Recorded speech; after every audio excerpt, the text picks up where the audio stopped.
So do you ever think that our foods used to stand out to us and that we've lost touch of it? You know, because trying to figure out what's poisonous and what's toxic and what isn't in the natural world is very difficult to do so in today's current standards, right? But when we look at a bumblebee or we look at an owl and they're looking for ultraviolets, different ultraviolet specks and everything else, yeah?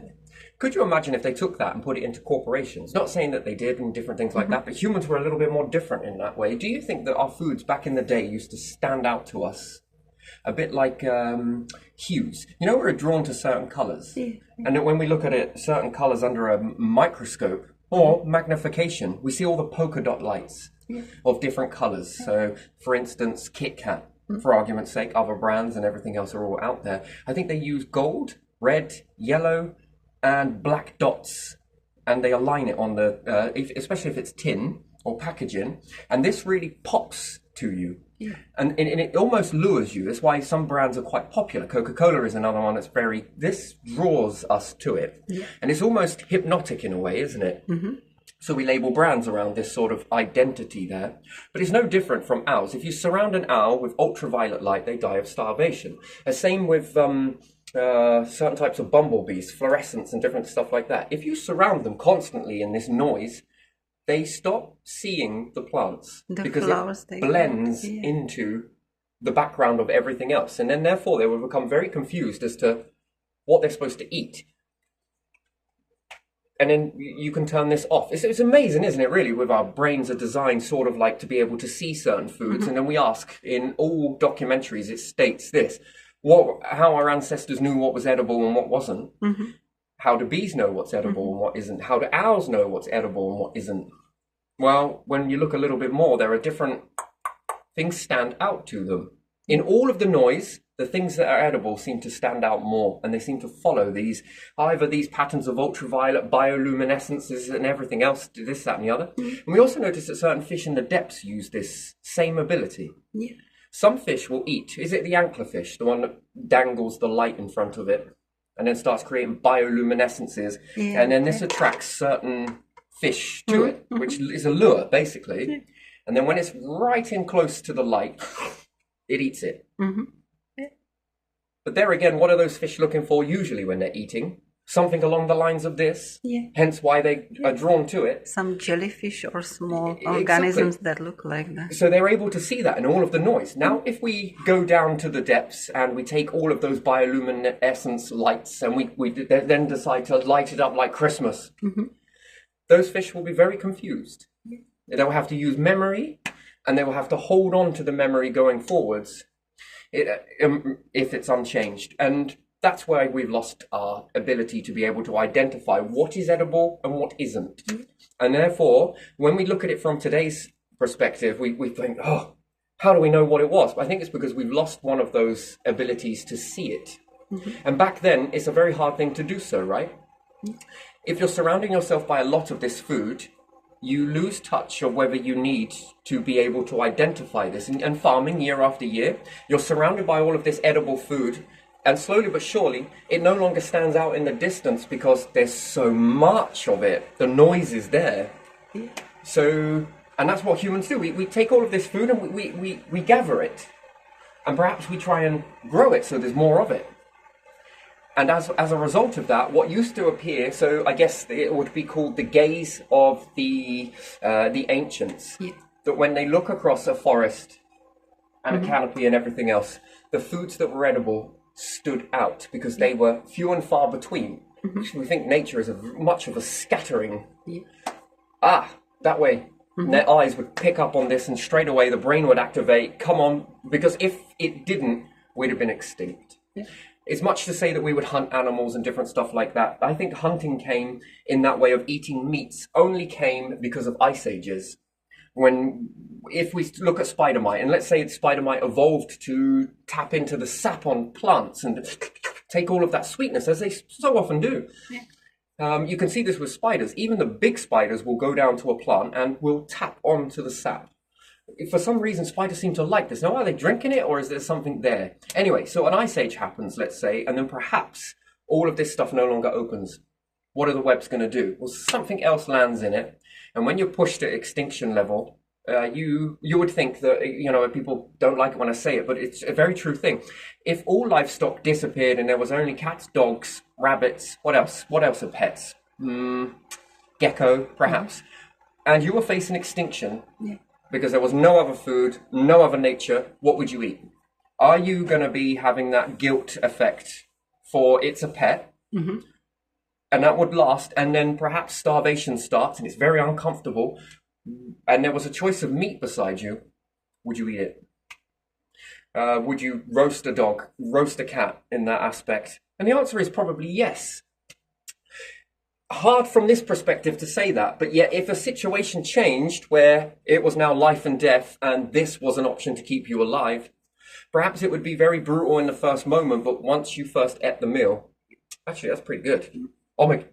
It would then kick in because now I no longer feel this, and now there's sustainability, and now we're not going to lose loved ones, now we're not going to feel grief, and then we begin to change our behavior slowly but surely, and then we begin to evolve to eat that type of meat, and then perhaps if we've gone through a load of events and then we get civilized and then we get educated and then we accumulate the knowledge, we could be very confused that we've always done that. What did we eat before? Well, there's no clues to tell you what was around before to know what you were eating. And therefore, I think extinction events changes the dynamics of life because the behavior has to change in order for you to survive. And if you don't, you die. So I guess that's a difference between dinos and us, is that they perhaps couldn't eat other things. Maybe these things were toxic. However, we evolved to go off and eat these other foods, which then changes the behavior and the dynamic going forward. So I think muchly back in the day, this food stood out to us, much like it does for bees. What the hell bees did in that moment, who knows? It could be a long, massive stacking. Did bees evolve after that? And especially if we're looking at giant butterflies that they've found, what were they having? What were they tapping into? During these harsher times, which is an interesting thing. They had to change something. So there must have been pockets of flowers, but even still stands out in the distance. Ooh, I'm going over there. I'm going to tap into this. I'm going to have this, this, and this.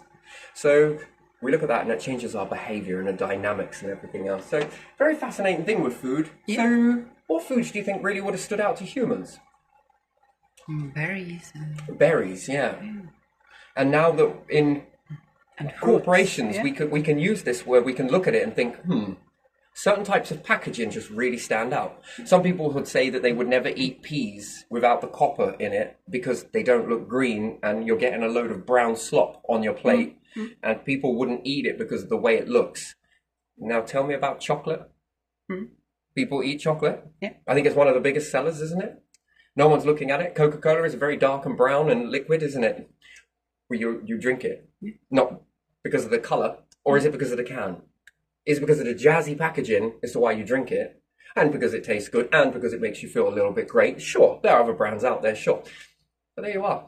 We often associate this stuff that we do these things because of the colour, and people don't like the look of the food, and we got to make it look like this, and then, I mean, that's a very dangerous slope we get into when we make a perfection out of that, and that we don't eat brown. And again, when we see monkeys eating shite, do you know where they get that from? They're not eating the shit, but you just see on some adverts, well, they're not adverts, and some things, and they just take a lot of the shite and start eating it. Why do you think they're doing that? Because they've just seen a kid walk by with something brown, piece of chocolate, and they're eating it. And what does the monkey assume? It's not going to be like, oh yeah, they went down to fucking Savers and bought a chocolate bar. They're not thinking this. They're thinking, it looks like this stuff. Well, I might have a good... It's a very interesting thing, isn't it? And because to us, that's not that, but to them, they don't have all of that knowledge in there, so it looks the most simplest thing to copy or mimic. I don't know, that's kind of weird. But still, this is, again, it's a behavior that they're watching, they're seeing the mimicry.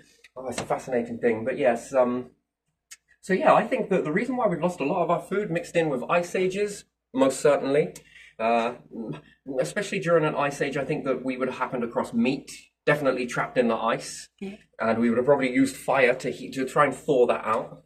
And as it did, it slowly roasted and barbecue anyone. And this then began to change our, let's say, what we were eating before we let go of, no longer there, and then perhaps frozen. We perhaps never were thought to eat a dinosaur, right? We probably wouldn't think it. Too big, too boisterous, too chlory. So we look at this when we look at cats, right? They will eat beef. They will eat lamb, although some of this stuff is not recommended. You stick to what you know. But even still, they eat it. Whenever would they ever be able to bring down something as big as that? Yeah.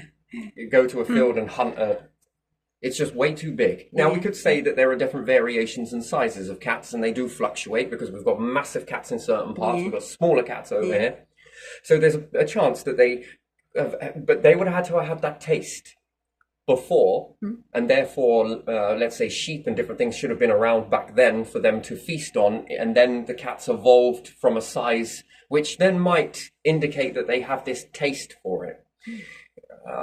But it's likely that the cats were around before in this way, and a variation were over here in this way, and they never tasted that, but yet can still eat it quite comfortably. And again, could you imagine them bringing down a cow?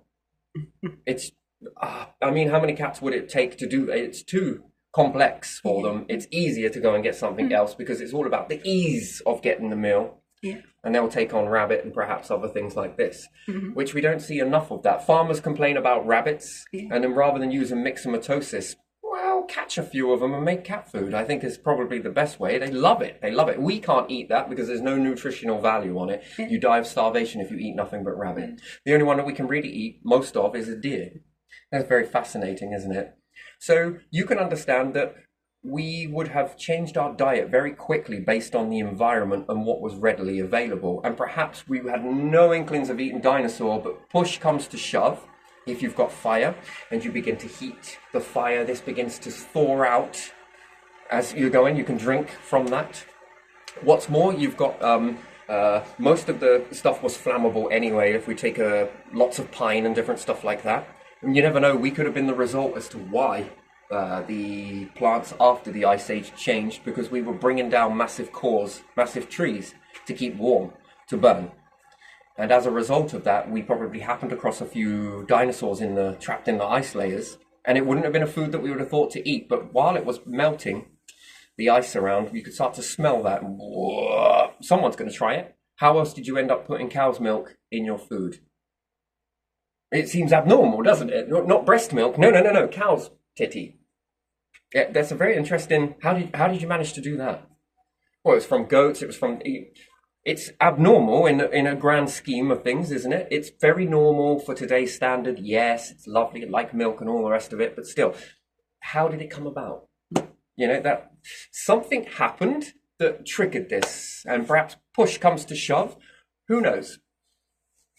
It's a very interesting thing, isn't it? And then perhaps we weren't eating meat, but while it was melting in this and there wasn't much food around, someone was like, while it was roasting under a fire or whatnot, and then we get the taste of barbecue, and then boom, out of the Ice Age we go, and it was all about meat, because we'd done it for so long, and it kept us alive for so long. We don't ever let go of the behavior when things start to improve. Fascinating. And then, after all of that, how much forgetting has been done of what was, and now what is, and now this, and this, and perhaps we start to see these foods start to illuminate everywhere else. Yeah. You know, we begin to maneuver this stuff, and that's how we forget, I think. Yeah. I think that's how we forget. All of this changes it. And perhaps once again, the pockets of food that perhaps stood out, that looked attractive, and we looked at it and were like, oh, this is pretty, but we wouldn't eat it. But why is it pretty? Well, perhaps it's because before the Ice Age, this was the type of strain that we were eating. But because of an Ice Age, this stuff was not able to, let's say, grow or be produced and anything else. We stopped. And perhaps in this is why we change our behavior in this sort of stuff. So a very fascinating subject with this food. Often with bees, where does it come from? How does that stand out? And scientists say this, and this. And then, again, surround them with a lot of bioluminescences and ultraviolets and whatever else when it reflects off of the plant. Interesting. Where do they go? They get confused. Have you noticed that when you take something outside that's unusually very yellow or a certain color? How many bees do you have come and get attracted to you? Yeah. And they're confused. Very confused, like, wait. And little flies and little different. Flies, yeah. Especially when you wear white t-shirts underneath some of the birch trees and you get all of those little black bugs on you. They're attracted to the white. If you're wearing other colors, they're not so attracted to it. Do you see how we're automatically confusing them? And in the grand scheme of things, we become a larger, massive looking of noise to them. That warrants wait a minute. It doesn't taste the same. Who knows what they're doing in that moment when they're landing on you? They're, oh, wait, what's that?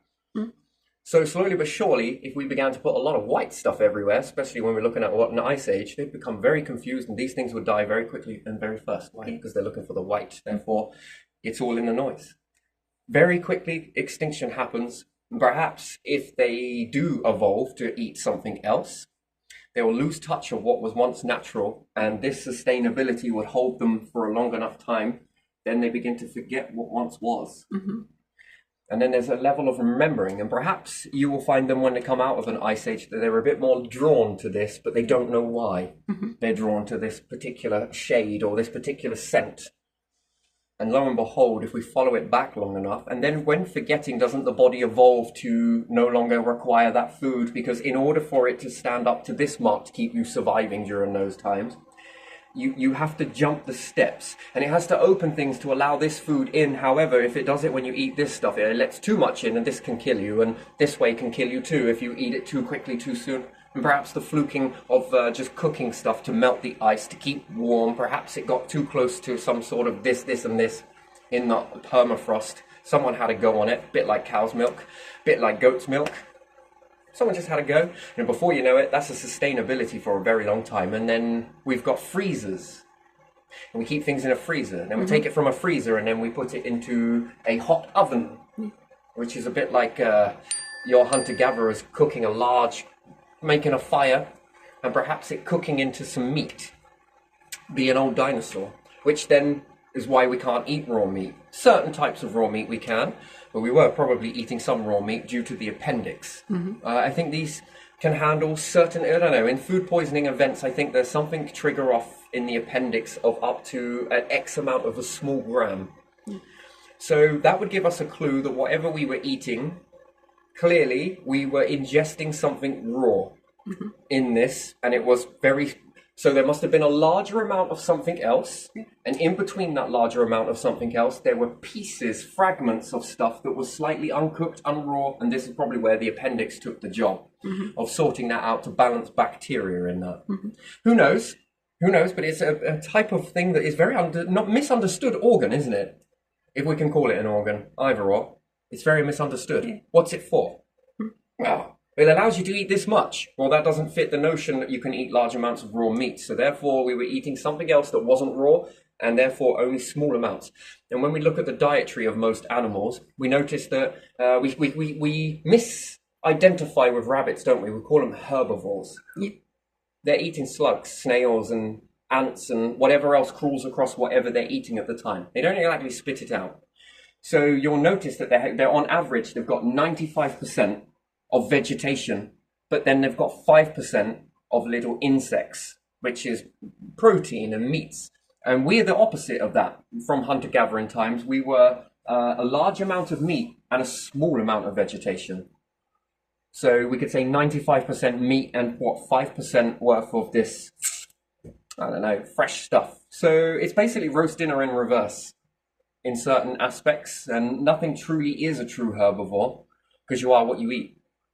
And you are also what your food eats. So that's an interesting food chain and event, isn't it? So some things graze on grass. You then eat the meat that grazes on the grass. You are also taking in, let's say, the grass, I don't know, whatever nutrients that you're getting from that. And then you are what you eat. And then once again, you see the same process again. You're eating 95% meat that has been feasting on 95% grass, which has had 5% meat. This hell of a... It's a massive food chain when you follow it. It's pretty massive, pretty huge, isn't it? And usually it's extinction that moves us from our natural path. So factor that in with an organ of the appendix is a very fascinating thing.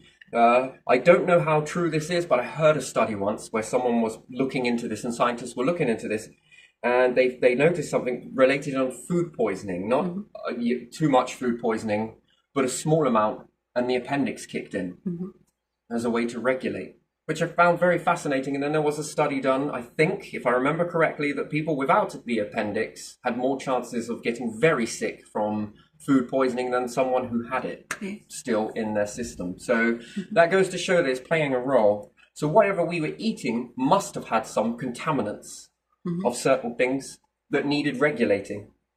And therefore, when we switch over to this way and then cooking food turns it off, we seem to rid this bacteria and everything else. And it's very fascinating how we evolved to do that. Can we eat raw meat? I don't know. I think it's a case of bit by bit. More people eating rare stuff in certain aspects. Birds are highly toxic to us, really, until cooked. Some meats, well, venison, if we look at that, it doesn't need heating that much. I think you should always cook your food. Do what you do. Don't, but I think there's been some studies linked to certain things with prostates and different things like that when eating red meat. Is that correct? Some sort of, it's not 100% great for you to eat it all the time. I think there are links to cancer in that. And then there's also links to cancer in over burning food. Is that right? Carbonating.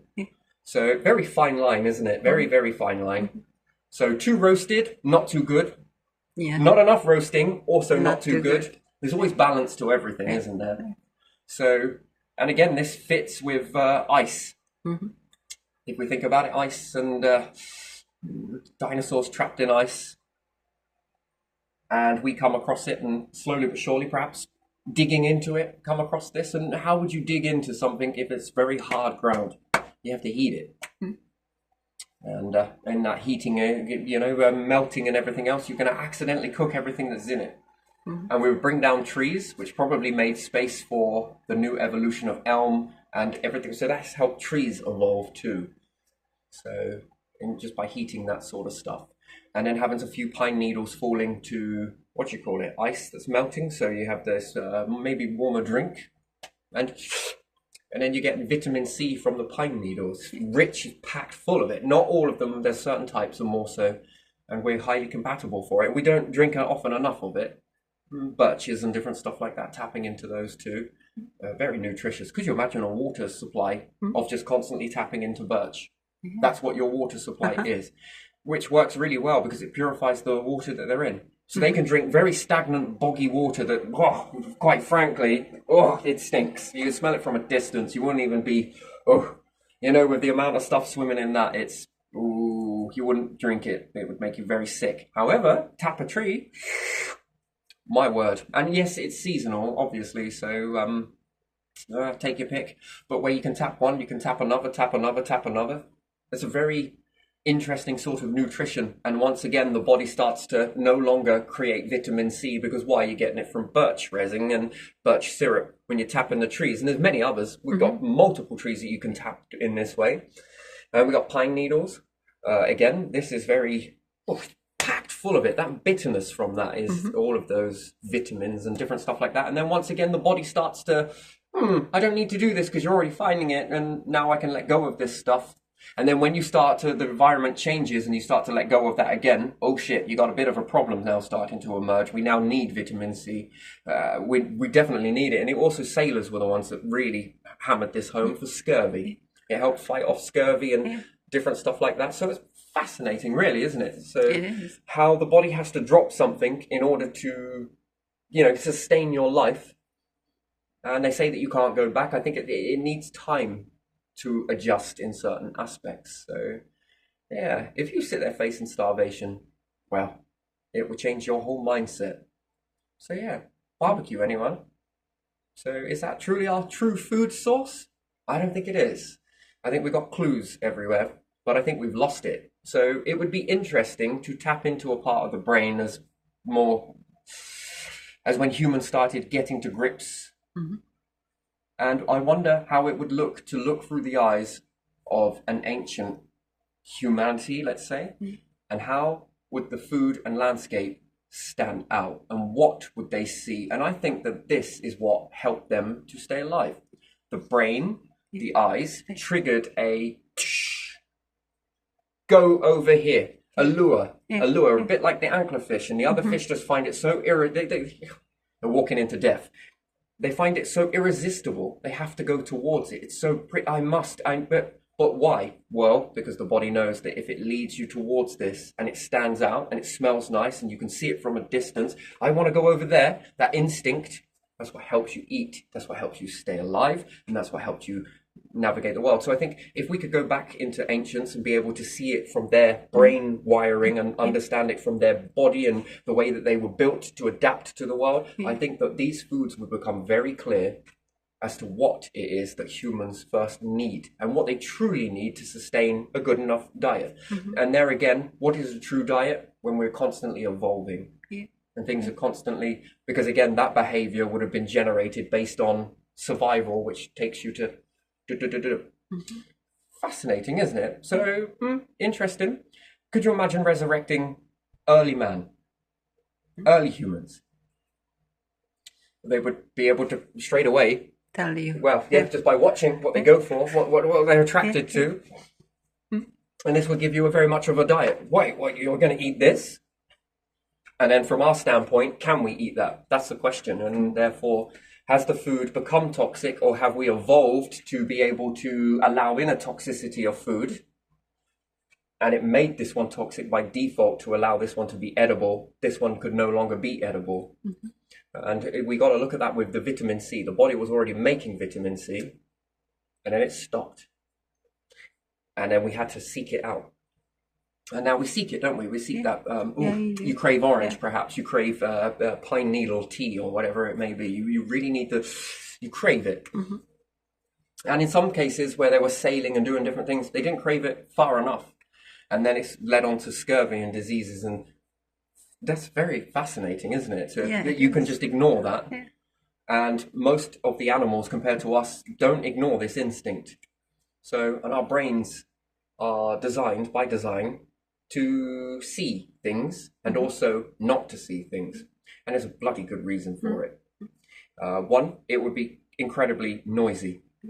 So it's not that evolution hasn't worked out what this stuff is. It's which one out of the two helps you exist by not seeing one and seeing the other. So I believe that in the brain is, if we could tap into it, so if we got to think really advanced into the future, that when they start to run with technologies and different things like that and start understanding the mind, not from an internal point, because that seems like we've got a lot of mechanisms that stop that, but utilizing technology with this, what parts of the brain in that, for a moment, using technology, can we turn off, especially when it comes to visual, as to what we can see? Which bits of that can we switch over into a different mode? So the stuff that we can see and interact with, what happens if we could adjust that to lich all of this stuff away, and the stuff that we can't see starts to come into our awareness field? I think evolution has already seen it, but it made a decision that for some particular reason, the odds and the favors were much more better to be able to see this for now. And perhaps as we journey off into space and different things like that, maybe there is a change, much like the vitamin C, that we then begin to see that when we need to see it in order to understand it. And that's a bit like it in the universe, really. If we think about it, the darkness didn't exist in the beginning. It did. It's not quite the way that we would not have seen black holes. Nothing to orbit. They were not generated just yet, perhaps. They were all everywhere. They were everywhere, but you couldn't see it. Only see it until it come together and things began to orbit around certain objects that appeared to be invisible. But the more as time goes on, you begin to say, aha, there is something here. How do you know that? Have you seen the quasar in that one? Holy shit. Stars just fallen into this and there's a massive quasar and everything is spiraling into it. That is not nothing. Now you begin to see it. But in the beginning, where there wasn't any of this, neutrinos had yet to still be, and the stars were very egg-shaped and misshapen, and you couldn't see the darkness in that way, that when it comes together. It doesn't mean it weren't there, it just means that it wasn't forged just yet. It was there, but scattered. There, but not in the form that we understood. There, but not in a form that we could, and perhaps it couldn't interact with, vice versa. So, and then as time progresses, then we start to see this orbiting, especially when we come to a center of a galaxy, and Galaxies didn't even exist in the beginning, you know. It was very much a mess of stars, and they didn't look right. They were all egg-shaped. The light probably didn't travel the same way. I believe light didn't travel in the same way in the beginning, because I look at this dark stuff. Yeah. It seems to be nothing, yes? But I think it's being pulled in every direction, this space that we call empty space. Yeah. I look at it as a liquid, a moving, fast bombardment of particles that we just cannot see. However, doesn't mean that they can't interact with us, and it doesn't mean that they do, and it doesn't mean that they don't. I think that they're being pulled in multiple directions, and this is what goes through the star. Essentially, you have the darkness. This whole universe is darkness into light and light into darkness. Darkness into light, light into darkness. So if we look at that sort of patterning, what do you think's happening with these dark particles, if we want to call it that? Are the black holes essentially pulling this stuff through the star? And as it comes through the star, it captures, and we call it massless, and we call it that it has no mass in it. You can't weigh it, see it, do anything. But yet, when it goes through a star, it almost seems to take a layer of the star with it around the outside. And then when this thing seems to travel through everything, us, you, me, constantly traveling through us. Imagine if you were able to see that. How much noise would be going on in that? Yeah. And is this banging into other parts? I think so. I think it must be able to know what it is. Be able to respond to itself in order for it to come together to create a black hole. Yeah. So there must be pushing away, or perhaps it merges. It's a very interesting sort of process, but think about it. If it's pulling it and it goes through a star, travels out the other side of a star, and now it's captured the essence of a star. And then it smacks into you and travels through you, but yet the light can't travel through you. It's either got to hit you and be absorbed, or it's going to refract or reflect off of you, bounces off. But the thing that basically transported that is invisible. You can't interact with it. It seems to be, goes through you and different things like that. But that's what allows the light to bush and then leaves onto you in a way, which then gives you a nice suntan. Something, the skin is left behind. And then if it hits an object, it can't travel through the object, but yet the darkness can travel through it. It's almost, it's not reacting to anything. Perhaps it's reacting to itself, and only when it comes together and concentrate, it's able to do something more. But I think it travels through the star. I think it pulls it through the star. And this is why I question whether light is the fastest thing. And I got to be very careful, because we can very much limit ourselves on speed of light, speed of light, speed of light, speed of light, speed of light. Let's just hope none of our enemies are looking at the speed of darkness.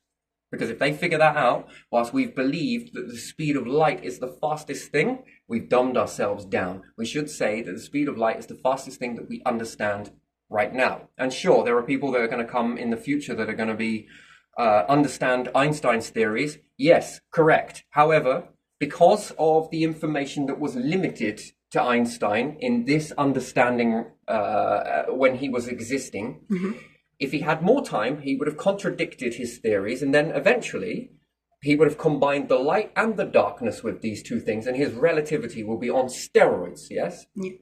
But because he was born into the environment at this time while these things were happening, if Einstein was born in the time where there was no darkness, his relativity is going to be impressive, to say the least. But yet, how can he possibly know what is going to happen in this trimester of existence when you are only existing in this one and the universe just hasn't caught up to that yet? And then there's this trimester and then a following trimester. And so, yes, Einstein number 1. Where's Einstein 2? Where's Einstein 3? Where's Einstein 4? And where's Einstein 5? And then we imagine all of these theories coming out, all correct, by the way, but they all contradict each other. Now, then you have the super Einstein, which would look at all of those theories. And then you would be like, aha, okay, now if I take this one here, this one here, this one here, this one here, and then you've got the theory of everything. Only from Einstein's bandwidth, but you then have the theory of everything because you've got the beginning of the cycle, midpoint, then you've got the part towards the end point, and then the finalized point, and then the continuum point. Imagine all of those theories at each interval of having an Einstein at each part. Given more time, how much more could you know? Then how much more could you work out?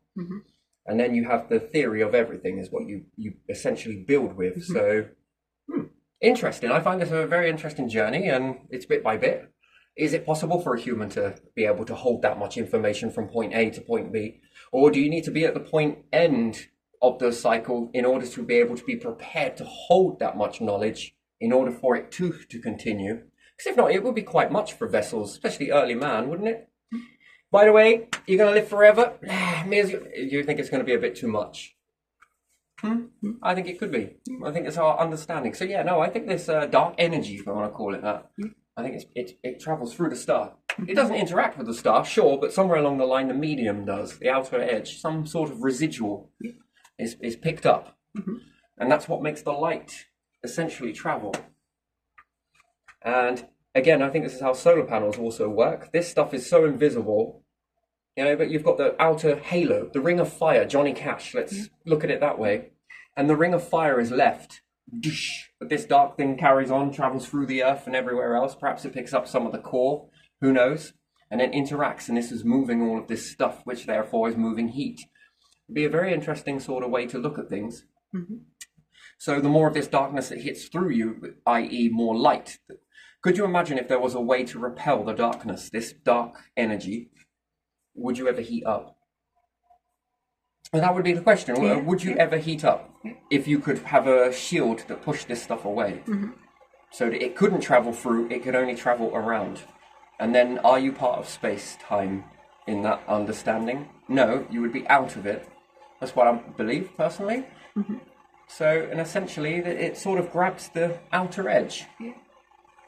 And if it's highly gravitational at that point, of course it's going to attract this stuff. So one is neutral to everything, travels through everything that there is, but it can't travel through a black hole. It will tend to accumulate with the black hole and group with it. Only once it's at a concentrated level, once the first neutrino spits it out, then we now started getting clustering.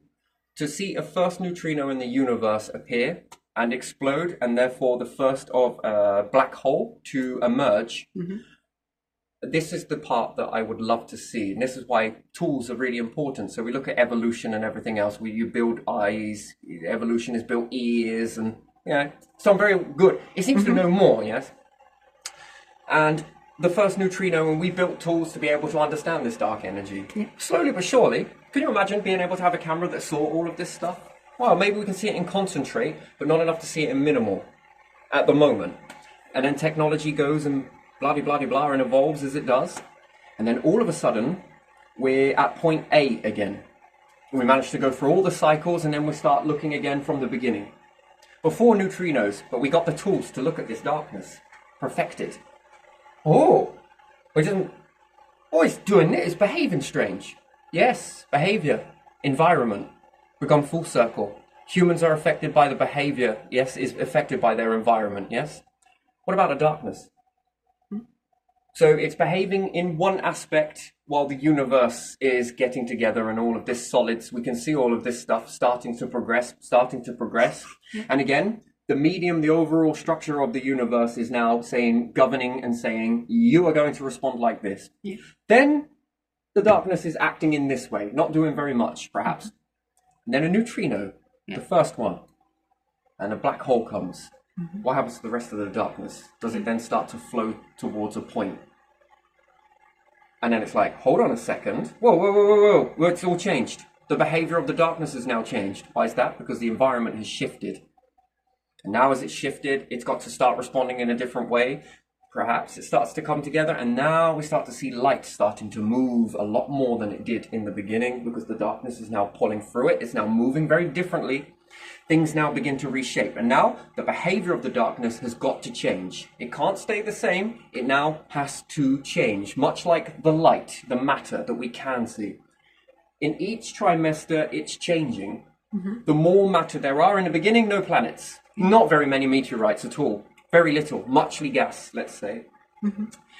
And again, it changes, and it changes, and it changes. And as there's more and more and more and more and more and more, and now there are more rockery bodies, then there are more planets emerging, and more planets then creating more of this, then more pull on a star.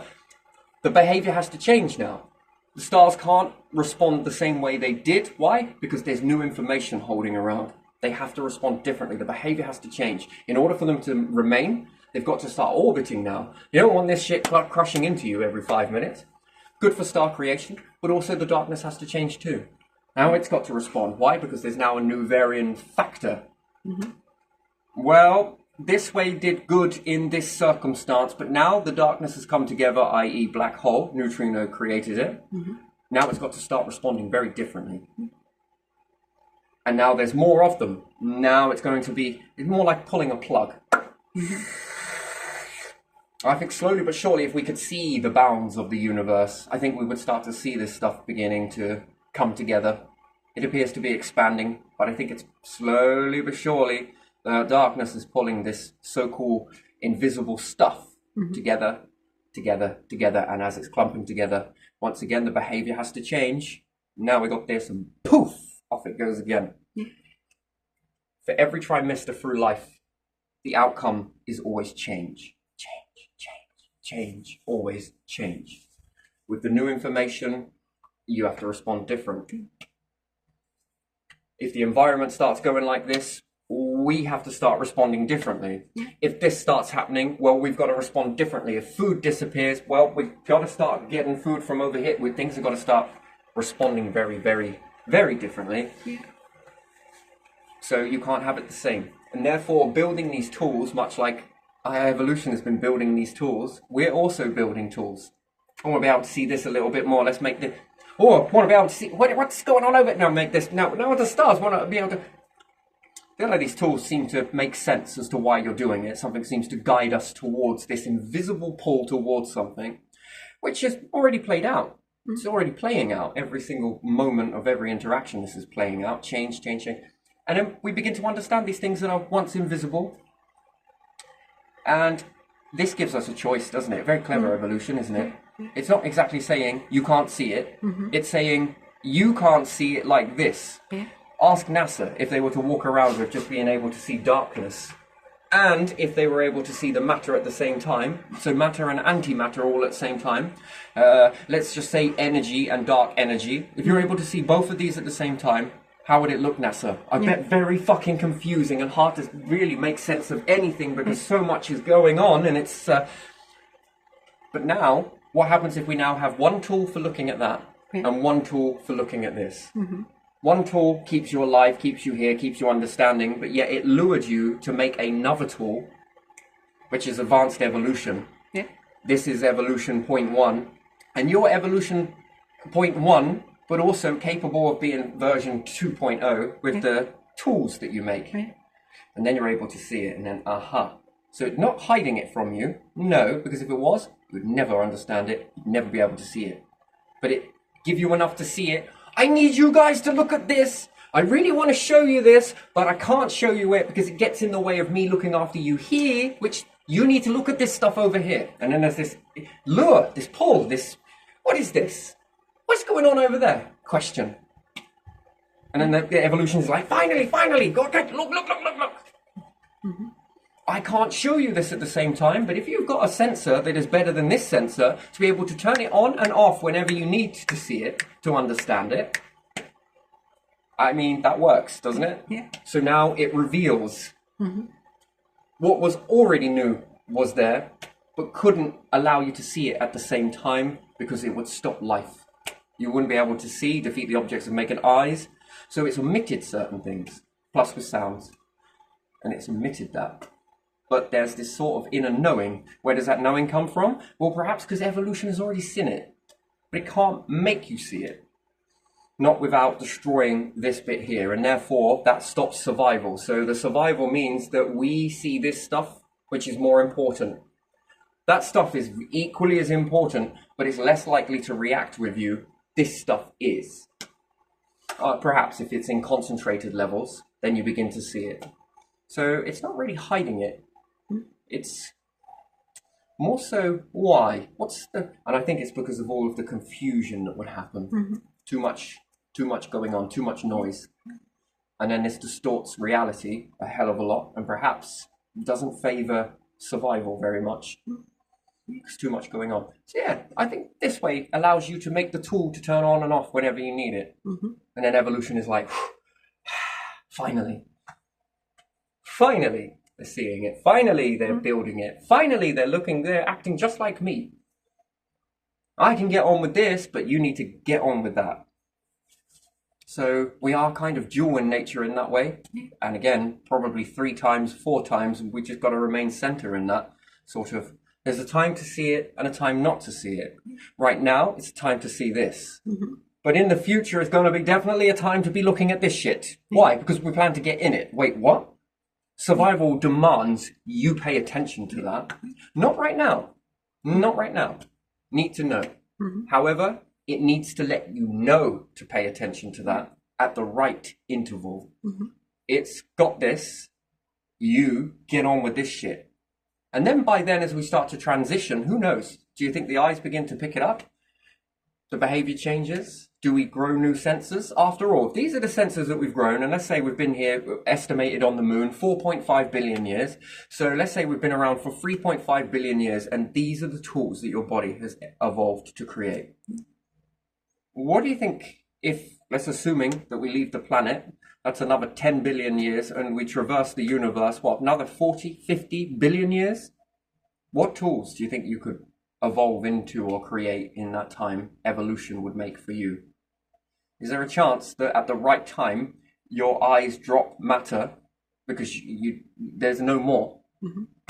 Let's say, because everything's all sucking into a final black hole, and these new tools evolve for you to be able to see that more clearly. Interesting, isn't it? Very fascinating. And then your behavior now needs to change, and then evolution needs to change, but it needs to sort of get you ready for it by helping you see it first. Because you're more aware. Those changes start happening with you, you'll panic. It's a growth, it's this. Oh shit, we will try and prevent it. That's what we will do, we'll panic. Because we become aware. So we think it's abnormal because we've got complacent in normal, and this is normal, so therefore we labeled it like that, like speed of light, fastest thing, normal, normality. Let's hope nothing else is trying to figure out the speed of darkness. And if they did, you're looking at the speed of light, and they come out with the speed of darkness. Your speed of light and your matter is no match to the speed of darkness if it is faster, indeed. And if it is more powerful, they win by default. Yeah, we've got to be very careful. And then we're not looking at it on your own planet. Look at that as ETs. If they figured it out, what are you going to do? Hit them with matter whilst they're coming with this? An invisible force that you've been blind to for so long.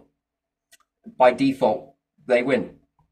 Yeah, if it's about winning or not, it's not really. I don't like that. It would be nice if life forms come together, but in an ideal world, it's probably not that simple. And in an ideal universe, it's definitely not that simple, but still.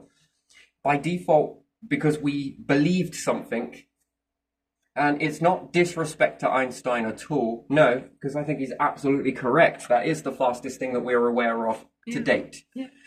And I think that he would be intelligent enough to understand that too. And that when things begin to change in the universe, I think that he would also, if he was present, would also change with that. And then there comes in new understanding. New understanding is brought in, and then there's more awareness, and then there's more for him to churn up as well for more theories. And then he's now understanding the light, the matter, this, then understanding the darkness very much so. But I think he did a very good job with very limited information and very limited seeing, and the rest of the world barely understanding that from that perspective. Eventually, the future will understand that. They'll nod and be in agreement. That is very advanced. But it was limited advancedness. It must progress. And because he wasn't around long enough, shame, in that aspect, here living on the planet, then he couldn't evolve with that, So, two parts of the story, What we once knew, if only we know now, what we know now, if only we knew it then. That's the sort of, isn't that the pattern of life, really? Yeah. We often look at that and think, damn, shit, if I knew what I know now then, well, things would have been different. So the new information comes in. And then that means there's a clear sign of changing, by the way. That is a very good thing. But anyway, so I'm just going to leave this here. This is not really where I wanted to hit it off today, but it's whirling around this sort of stuff, and this darkness, it just seems to be more than meets the eye. But the eye has not yet evolved to see it, not yet, because there's a whole lot of shit going on that we need to pay attention to first. And we got to understand all of this first, perhaps. And some levels of us, we got to understand this too. And this one's a little bit more later. Just a little bit more later. You imagine traversing the whole universe, and then at the last moment you find out that it's one big, super massive, big-ass black hole. The whole universe has come together, is expanded to the size of the universe, observable, and you're in this, and you've spent your whole time looking at this matter that's now no longer here. It's all been stripped away into this void, nullified, purified, default setting. Do you see how that can lead you to, again, another extinction event further in the future? This is the final extinction event, that if humanity do not awaken to this at this particular moment, and we stay stuck on belief systems out of respect. I absolutely admire Einstein, but I think that there is something with this darkness that when we look at it, the way light interacts with it, there is a high gravitational pull to this stuff. And if it is 186,000 miles per second is light that travels at, and it cannot escape the black hole. And then there's also, who is he? Stephen Hawking was also very much playing around with this sort of stuff. Then you would have to understand that the speed of light, 186,000 miles per second, then the speed of darkness has got to be times 2 in order to even be able to pull that light. And yes, gravitational pull and different things like that. So what is that pull? That it can't escape, but not even light can escape from it. Then that pull exceeds the speed of light. If for anything to pull that in, it must be traveling faster. And therefore, the fastest speed is darkness, not light.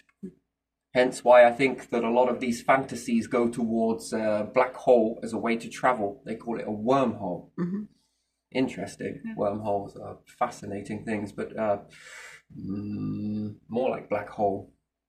You're going to teleport from one part to another? I very much doubt it. Not really sure if that would work that way, but yeah, it's up to you. But still, the black hole, understanding all of that, it is an impressive force indeed. And again, traveling at the speed of light with a black hole, well, micrometeorites are never going to be a problem. Matter is never going to be a problem. So you want darkness to travel at the speed of light, which is barbaric to even think that it would. But you could make it travel at the speed of light, and it mustn't go any faster than it. If not, it would fail to protect you. So if you imagine that, a rogue black hole traveling at the speed of light, that would be something and a half, wouldn't it? It's one of those things that most people don't think about. So what happens if you make a black hole travel to the speed of light? What would it do? And we look at that in terms of protection. After all, if we travel at the speed of light and you hit small, you've got to look on the Earth, right? So airplanes are limited to a speed. They will reach a barrier that it won't be able to go any faster than, because it is constantly bombarding with the particles. And these things, by and large, the air and everything else, doesn't seem to, you can run through it, yeah? And it's hitting you. Run faster, and it's going to be hitting you and heating up. Run even faster, and it's going to be heating up even more. And then keep going. So planes will reach a certain point where they'll just get too hot and they'll start crumbling. And you then need heat shields, which are carbon phenolic. It would need to strip away. Therefore, the aeroplanes won't be able to travel so fast without losing a heat shield, even in the environment, because it will get so hot. We go to space and we say, well, there's less in space. Well, there's still particles. There's still little bits around. Hitting into these, going faster and faster, is going to destroy you very quickly. You dissolve, essentially. The faster you travel in space, you begin to dissolve. This is the only way I can explain it. It's like dropping something into a tablet into water and it starts fizzing and dissolving. That's what space will do to you with all of these particles that start hitting you. So the faster you go in that, never mind if you could get to the speed of light. Yes, you probably could. But you need an environment that is clear. And I don't think you get that. So the things start hitting you. Well, that then poses a massive problem for objects that need to stay intact, and therefore it starts stripping. And I wonder if comets are stripped away like this. There's two ways of stripping. One is atmosphere.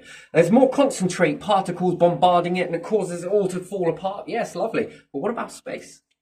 And the particles, if it's traveling around space, it's constantly being hit by objects, and therefore it's chipping away at it slowly but surely. Although we can't see this, it would be a beautiful thing if we could see it. You can see it in your own mind. You've got to label everything and see it as noise, and it hits into it. And slowly but surely, it's going to fracture away at the meteorite. Slowly, it's more easier if it hits into a planet, because there's more bombardment. But still, even in space, it's still hitting it. And are we surrounded by a cloud? Is that why we have comet trails, mainly? Is it stripping away this stuff? Chipping it away, bit by bit. So it would be fascinating given enough time. And if we found an asteroid in the beginning of when the universe was, solar system was being created, and we put a piece of technology around a certain type of asteroid, meteorite that's, it didn't make in planets and everything else. We measured its size, and this particular thing that orbits around it is measuring its size. And all it's going to do is follow it for the whole journey. We know that that asteroid is not going to hit into any star. It's not going to hit into a planet. It's just going to orbit around in the cloud that we're surrounded in, our heliopause. And from the beginning, given 50,000 years, given 4.5 billion years of it constantly flying through all of that, a slightly dense cloud of hydrogen and different things like that, do you think it's stripping away? Slowly but surely. Perhaps not straight away in a week, perhaps not in 10,000 years, maybe not in 100,000 years, but when we start to get to millions and billions of years of this thing just journeying around, I bet it starts to shrink bit by bit, and it strips away all of this. And again, once again, there's more bits going into the cloud for the star, isn't there? Perhaps some planets maybe take this in the small particles. Where else do all those little micro bits come from? Lots of prehistoric stars exploding? Yes. What about the asteroids that are orbiting around? These are going to be chipping away slowly but surely. I'm almost sure of it. Unless they've got an atmosphere which acts like a wet sponge, which these particles with more... The reason why most things have an atmosphere, puff up with an atmosphere, is because it's wet. Yeah. It's almost collecting these dust particles within it. So it drops it. If we have just a rocky body, so let's say we take Mercury and and the moon, it has no atmosphere, I'm pretty sure it's bombarding stuff constantly. But without an atmosphere, isn't it chipping away? Slowly but surely, this has got to be chipping. But if it's got an atmosphere, well, the atmosphere is wet. Whichever way you want to put it, it's compressed. It's going to stick these things in. It's going to hold on to it. Yeah. So slowly but surely, just in the orbit, we're still building. The planets are still building, especially the ones with atmospheres, most certainly. The ones that are a bit more rockier, I think, are fletching. Which is great, because the ones with the atmospheres will begin to absorb this. It's very slow. It takes a very long time, but slowly but surely, I think these are, they're hitting objects around. And this is having an effect, an impact on them, which is causing them to disintegrate slowly but surely. And these particles get finer and finer and finer. And that's part of our heliopause. We're in that. But if we could truly follow an asteroid, we know that it's not going to hit anything for the whole of the existence. I think that it would start off as a certain size, and slowly but surely, it would small down. Not by a lot, and not most devastating. The more devastating effects happen when it hits all of those particles in an atmosphere. It strips it away faster. Space, especially around our heliopause, is basically a lesser density of what our atmosphere is. There's still objects there held together, and it's still smacking into this. And then perhaps interstellar space, there's slightly less. And then imagine traveling really fast through a nebula. I think it will pot you to pieces. Now factor in a black hole in front of your craft and travel at close to the speed of light. Anything that is hitting it acts like a shield. One of the best shields in the solar system would be a black hole. Just being able to coat something. This would require a medium level. You need a medium, right? Could you imagine this? This is your craft, and you're able to coat it with black hole matter. Yeah. And you made a barrier between the two that stopped it from basically destroying anything this side of it. So the red, it can't destroy. But anything else that comes this side, it will gobble it up. Which acts like protection, if you think about it. All of the particles that hit into it. Without this shield, it will strip you away. It will disintegrate you, break your craft. But with a black hole, if we could imagine that we could spread it out like you would put butter on bread, spread it to one side, then travel at the speed of light.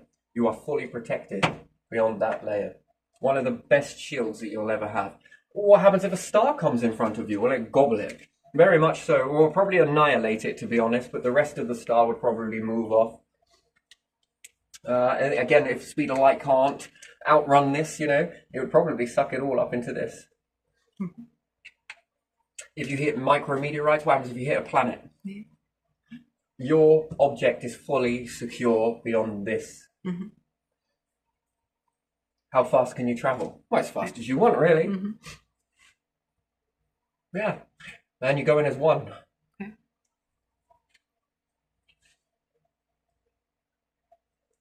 Which then protects you very nicely. Yeah. Interesting. One of the best shields you'll ever make is probably find a way to compress darkness. Or it on, off, on, off, on, off, on, off, on, off. Being able to flicker it at a ratio. That would be an interesting thing. So yeah, this would protect you more so. So it's very important to understand that. Could you imagine? So at the moment, we're doing it in reverse. So we've got a star, yes? Yeah. And we're governed by that star.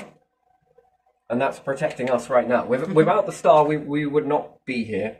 The planet would have already succumbed to ending. Well, we're protected by the star, but the star is not very long living. The black hole is more so longer living than that. So at the moment, we're under this natural understanding that this is natural process, yes? What is unnatural, but what is unnatural but possible? What happens if we had a black hole that we were orbiting? Unusual, isn't it? Very unusual. Well, perhaps life won't exist. Okay, so let's say we get past all of those sort of difficulties. Which one would protect you more? Actually, it's a trick question because it would actually draw in an awful lot of stuff. So you would want it directional, being able to control that. And if you made a medium, neutral ground, which would be the red, the black hole is not going to be pulling anything from this way. Because if you did have the black hole spread across here, it would pull larger stuff towards you from the back because it wants to get into the black hole, and then you're right in bullseye. And But if you made a medium zone, which meant that it can't react with you and it can't pull anything from this side, all it can really do is pull things from this side, which again, how fast could you travel if you aimed it at something? The black holes are definitely falling into one another, aren't they? When we notice this with Andromeda. Especially Andromeda, there seems to be some sort of this. Look, this. Honestly, I think they're pulling the light from each other.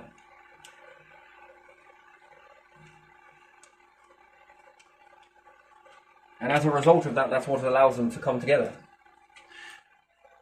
And therefore, there is something here that you would say that is a massive tug from one to the other, which allows them to merge. Because why this one and why not another one? I mean, we've seen multiple rogue fucking galaxies whiz by, and not so much as one rendezvous. Where are you off to in a hurry? It's falling into something else. Could you imagine being able to have the operations of a black hole to decide which one it's going to go to? You could maneuver across the whole universe just by controlling your own black hole. All right, it's not fast, sure. What happens if we could make the black hole travel at the speed of light? Faster than the speed of light. In fact, what is the speed of those two coming together? I dare say it's faster than the speed of light. Are the black holes pulling the stars? It can't feed on its own stars close by, but what it can do is feed on the light of the others that are further away, and this acts as a pull. And the others can feed on the others, and then therefore there needs to be some sort of level of missing one another, not to hit into each other. After all, light causes you can travel using light. Friction generator, yes? Being able to create friction around something, which then will create light, should excite particles. As a result, this should make an object move very fast. The more friction you generate in this, which then excites, this should make you go faster and faster. Especially in space. And it would be acting like a... I often wonder, what if we took a torch into space with batteries, and you turned it on, will it begin to slowly but surely travel? Because the light that's coming out the end of that.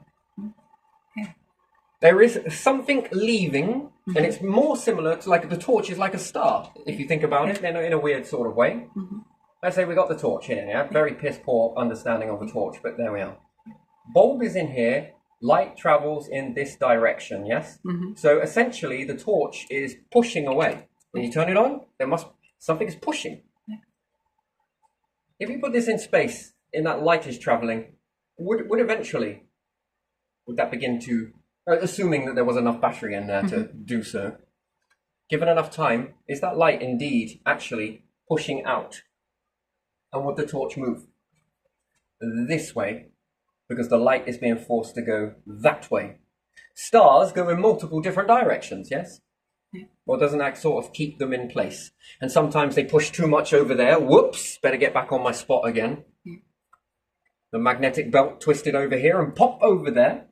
And this is why stars tend to sort of maneuver a little, very slightly. But by and large, they tend to stay in the same area, yes? They seem to be fixed on that.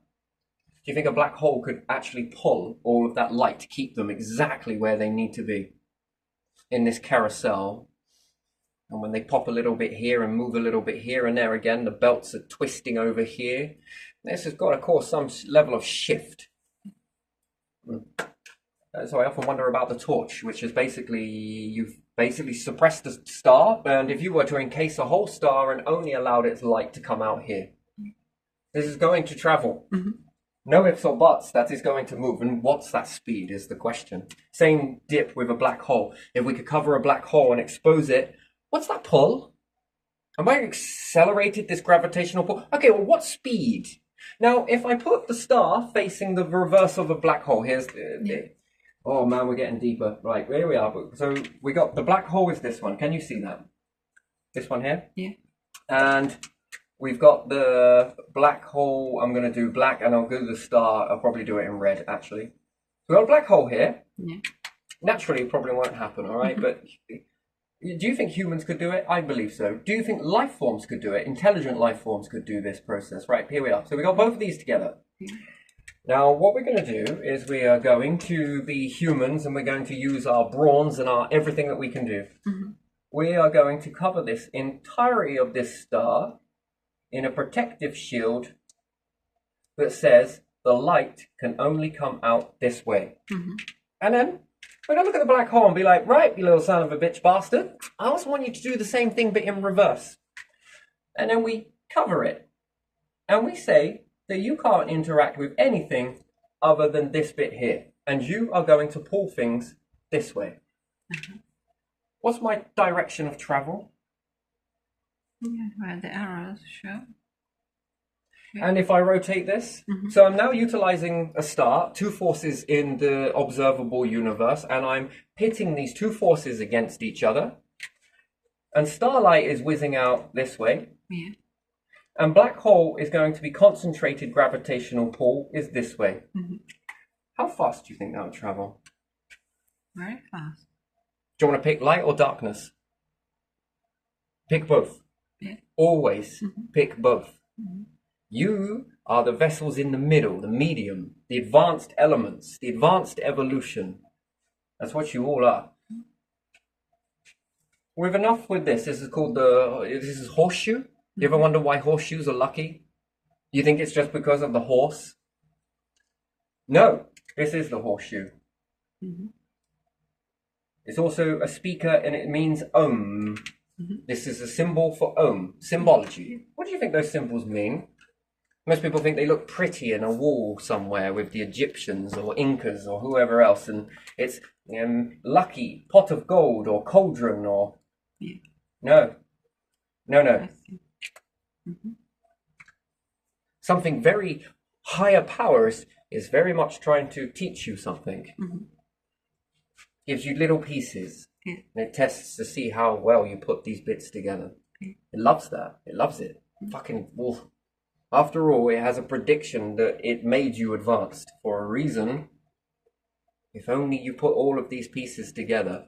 Do you want a pot of gold or do you want this? Which you can have as many pots of gold if you want with this. Now, considering this is new in the universe, okay? Yeah. Compared to anything else in the observable universe, which is the thing that's now traveling very fast? And this is the irony of it. You protect the star using the black hole, because no matter what comes in this way is gobbled up by the black hole. And now I'm going to factor in one more for you. Do you know I'm doing a lot of this stuff? This is amazing stuff. Anyway, never matter. And now I'm going to take this black hole's core and I'm going to feed it to the outer shell of the star. And I'm going to take the core of the star and I'm also going to feed it to the black hole, because, you know, I want to keep these two precious light and darknesses together forever. I don't want them to go out. And I know that the star will eventually begin to die. And I also know that the black hole eventually will begin to die. What's the one thing I don't want to do? Well, I don't want them to die, because if they do, well, then humanity that's surrounded by this will die too.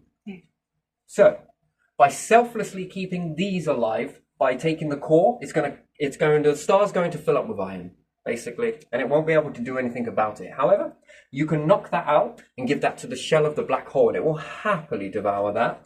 And the core of the, let's say, the black hole is going to produce hydrogen, which is medicine for the star. In this, we keep them both alive in a self-fulfilling prophecy. What's more, that prophecy is now lifted. Next thing, I can travel very fast and not blow up anything on my ship and not injure any of my life forms which would nestle in here. There's multiple ways to do it. Do it this way, this gets you started, anywhere else, and then blah-de-blah. You nestle yourselves in here. You can tap in off of the energy of both, whether this is possible or not. Right now, 4.5 billion years worth of existence and your ancient beyond. 4.5 billion years, to your perspective, this seems impossible. But in 4.5 billion years, what else has seemed impossible? By the way, humans, you will see one day there will be eyes made. You would never believe it, would you? That a sensor would be made that would let you see. Imagine being blind and all you can see is your third eye and different stuff like that. Maybe you can feel. And I find a way to communicate with you and tell you that you're going to evolve to have eyes in the future and ears, and you'll be able to hear sounds, trying to explain this to you, and color in a way and that there's everything going on outside here. You feel it, but you can only believe it. Believe in it because you feel it. No proof, no evidence to prove otherwise. And slowly but surely, after evolution, you start to evolve with eyes, and then you begin to see this thing that perhaps was once whispered to you when you were very much unaware. But believed. You had faith. It happened. Interesting. Your body, light and dark, yes? Visible with the invisible. The way the body is structured together. All of this is speaking a pattern to you. Very big pattern. Also, you need to be protected in order to travel. Well, perhaps you wouldn't need anything else anyway, but to traverse from here, there, and everywhere. This will get you anywhere you want to be. Now factor in 4 of these, 8 of these, 9 of these. Well, the universe can dance its pretty little existence around you, can't it? It can live and it can die, but these will remain, and therefore you will remain. Interesting. Protected. Direction. Something big coming towards you, that you're traveling this way. Look at that. Feed the black hole. Feed it. Yes, it's going to expand. You've got to be able to allow it to expand. And did you know, even with this traveling very fast, could you imagine getting this up to the speed of light? What happens if you make this go times 2 the speed of light? Right now, the speed of light is the fastest thing. Now, assuming that the gravitational pull is also the fastest thing, and I've taken 2 of these forces and I've just now combined them together. What's my speed? You're chucking out speed of light, 186,000 miles per second. What's the gravitational pull? 430,000 miles per second. Add both of those together, it's like a car crash with kinetic energy, but without ever leaving the kinetics. Anything that you gobble up in that, well, you'll probably put it back into the star, but can you now tap into this and now expand what you are? That would be the easiest thing, wouldn't it? To be able to maintain and build up resources for enough time. Basically, the whole universe can do whatever it needs to do all the way around you. It can get on, but you can live. Anyway, just going to leave that there, but still. Yeah. To think that you would be able to do this in this understanding right now seems very limited, seems so science fiction and everything else.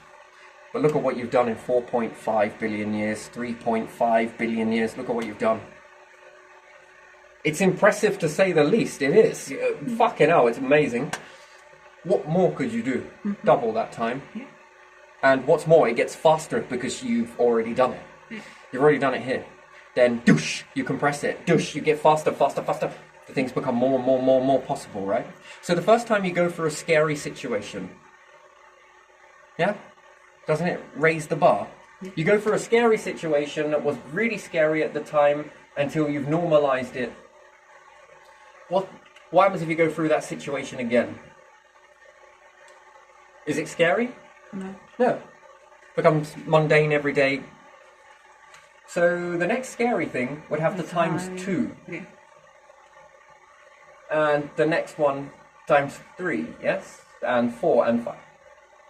It's the same with capabilities. You've done it once and you reach that and it becomes then the next thing out the, and then the next out the, and slowly but surely you get more, actually it gets more thinner.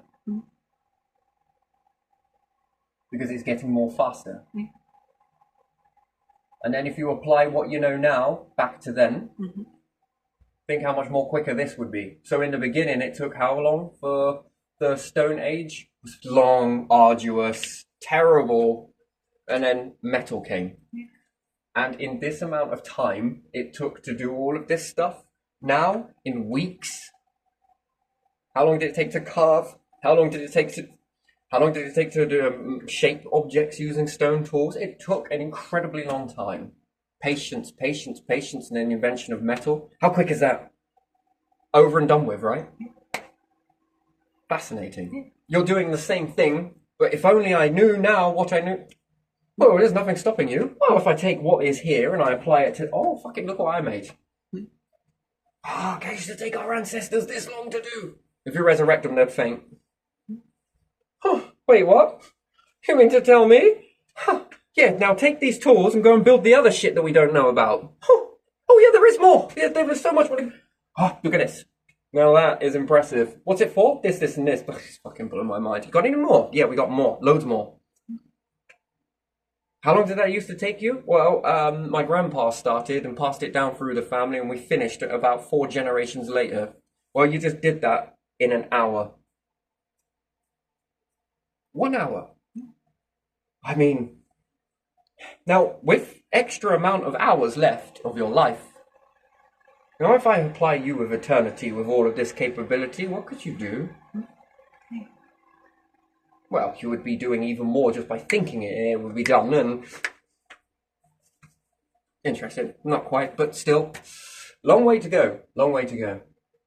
Anyway, let's leave it there. Still, ohms, and this symbology here, ooh, it's more than just a drawing, but without anything left. This is why some certain battles and covering over the knowledge gets lost. Yeah. Very lucky to have repeated knowledge given. We take it for granted sometimes, don't we? In this, we want to be better, and in some aspects, some of this stuff that led this way has actually turned out pretty good. So, a slight deviation, but it actually, eventually, it turned out to be pretty good. It went in a side-about way, but actually, it worked better than probably if it went in a straight line. So, you know, don't you think? Interesting. So there you are, the ohm symbol. This one fascinates me a lot. The light, the dark, the pair of eyes, the ohm, the horseshoe, more significant than it meets the eye. Symbology, and you put it on a horse speed, horse's speed, and got you moving fast and ploughing, and the understanding. Are you sure the horse was the one that made this, or because you put a symbol on its foot? And the symbol, after all, triggered. Do you find these things very interesting? Power? Yeah. And the horse was capable of doing what? Which then led on to machinery. Isn't that interesting? Yeah. Beautiful.